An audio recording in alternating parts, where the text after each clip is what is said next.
আমাদের জাতীয় পার্টি বিজেপির মাননীয় চেয়ারম্যান জনাব আন্দালিব রহমান পার্থবের পক্ষ থেকে এবং ওনার নির্দেশে আসলে আমরা আজকে সাততলা এলাকায় এসেছি। ইতিমধ্যে আপনারা জানেন যে বেশ কয়েক বছর পরপরই আসলে সময় সময় এই ঘনবসতিপূর্ণ এলাকায় আগুন লেগে আসলে অনেক ক্ষয়ক্ষতি হয়। আমাদের আন্দালিব রহমান পার্থ ভাই চিন্তা করলেন যেহেতু এই আগুন লাগার ঘটনাটা প্রতিনিয়তই ঘটে, তাহলে কোন কাজটি করলে এখান থেকে আসলে উত্তরণ হওয়া যায়, তার জন্যই চিন্তা করলেন যে অগ্নি নির্বাপক যন্ত্র এটি দেওয়া যায় কিনা। আসলে আজকে প্রায় আমাদের ইতিমধ্যে 500-র মতো যন্ত্র এসেছে, পর্যায়ক্রমে আরও আসবে। আমরা বেশ কিছু যন্ত্র প্রত্যেকটি ঘরে ঘরে আমরা স্থাপন করেছি, যেন আগুন লাগলে তাৎক্ষণিক যেন সেই যন্ত্রটি ব্যবহার করে আগুনকে নেভানো যায়। ইতিমধ্যে আমরা ঘোষণা দিয়েছি এই ঘনবসতিপূর্ণ এলাকায় আমরা এই মেশিনগুলো লাগানোর পরে, যন্ত্রগুলো লাগানোর পরে আমরা ফায়ার সার্ভিস থেকে লোক এনে আমরা এখানে প্রশিক্ষণ দেব ইনশাআল্লাহ।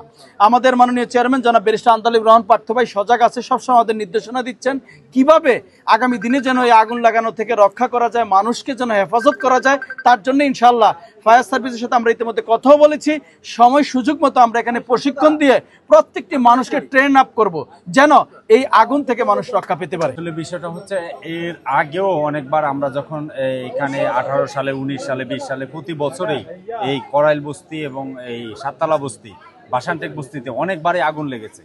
এটা আমরা সবসময় চেষ্টা করেছি যখনই আগুন লাগছে তাদের পাশে থাকার জন্য।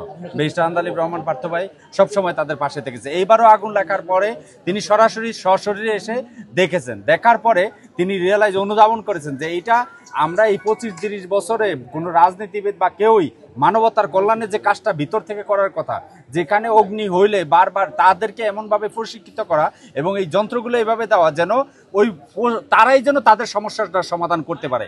এইটাই 25-30 বছরে এই সাততলা বস্তি বা করাইল বস্তিতে কোনো রাজনীতিবিদ করে নাই। এইটা হচ্ছে মানবতার কাজ, এটা হলো তার উন্মুক্ত একটা মেধার কাজ। এইটা মানে রাজনৈতিক ব্যক্তি হিসাবে সেটা সবচাইতে উৎকৃষ্ট যেটা এখানে করা হয়েছে এবং সেইটার কারণে ওনারা ওনাদের সমস্যাটা সমাধান করতে পারবে। আমরা প্রাথমিক পর্যায়ে এইটা ওনারাও খুব আমাদেরকে সেই বিষয়ে সর্বাত্মক সহযোগিতা করেছে তা, এবং বাকিটা তো হীরা ভাই বললো যে আমরা পরবর্তীতে ট্রেনিং এর ব্যবস্থা করব। সহজ করে বললে এ কথা বলতে হয়, বাংলাদেশ জাতীয় পার্টি বিজেপির রাজনীতি হচ্ছে মানুষের পাশে দাঁড়াবার রাজনীতি, কল্যাণকর রাজনীতি। আমাদের নেতা ব্যারিস্টার আন্দালিব রহমান পার্থ ভাইয়ের রাজনীতি হচ্ছে মানবতার রাজনীতি। আমরা তার নেতৃত্বে, তার নির্দেশনায় এই কাজগুলি করে যাচ্ছি। আপনারা দেখেছেন বিগত রমজানেও এখানে অগ্নিকাণ্ড ঘটেছিল, সেখানে কিন্তু ব্যারিস্টার আন্দালিব রহমান পার্থ ভাইয়ের নেতৃত্বে বাংলাদেশ জাতীয় পার্টি বিজেপি মানবতার কল্যাণে মানুষের পাশে দাঁড়িয়েছিল। আগামী দিনে আল্লাহ না করুক যে কোনো দুর্ঘটনায় মানুষের কল্যাণের জন্যে, মানুষের পাশে দাঁড়াবার জন্যে আমরা পার্থ ভাইয়ের নেতৃত্বে কাজ করে যাচ্ছি এবং পার্থ ভাইয়ের নেতৃত্বে কাজ করে যাব ইনশাআল্লাহ। আগামী দিনে যে কোনো ধরনের ঘটনাকে কেন্দ্র করে এই এলাকার মানুষের জন্য আমাদের নেতা ব্যারিস্টার আন্দালিব রহমান পার্থ ভাই কাজ করবেন, এই আশাবাদ ব্যক্ত করি। আপনারা সকলেই পার্থ ভাইয়ের পাশে থাকবেন, বাংলাদেশ জাতীয় পার্টি বিজেপির পাশে থাকবেন। আসলে আপনারা সবাই জানেন যে ব্যারিস্টার আন্দালিব রহমান পার্থ ভাই বাংলাদেশ জাতীয় পার্টি বিজেপির চেয়ারম্যান। উনি সবসময় এই ধরনের কাজ যে ভোটের স্বার্থের জন্য করে মোটেও তা না। উনি গরিব দুঃখের মাঝে তার বাবাও করেছে, পাশাপাশি এখন তিনিও করছেন। বাংলাদেশের অন্যতম তরুণদের মধ্যে জনপ্রিয় যদি কোনো মানুষ থাকে সেটা আমাদের নেতা ব্যারিস্টার আন্দালিব রহমান পার্থ ভাই। সাততলা বস্তিতে যখন আগুন লেগেছে উনি শোনার সাথে সাথে এই বস্তিতে চলে এসেছে, ওনার সহযোগিতার হাত বাড়িয়ে দিয়েছে। সেই ধারাবাহিকতায় কিন্তু আমরা আজকে এই যে ফায়ারের যন্ত্রপাতিগুলো আমরা লাগাচ্ছি। সবাই আমাদের নেতার জন্য দোয়া করবেন, এই ভালো থাকবেন, সুস্থ থাকবেন। এই সাততলা বস্তির সবকিছুতে বাংলা জাতীয় পার্টি বিজেপি সবসময় পাশে থাকবে। ধন্যবাদ।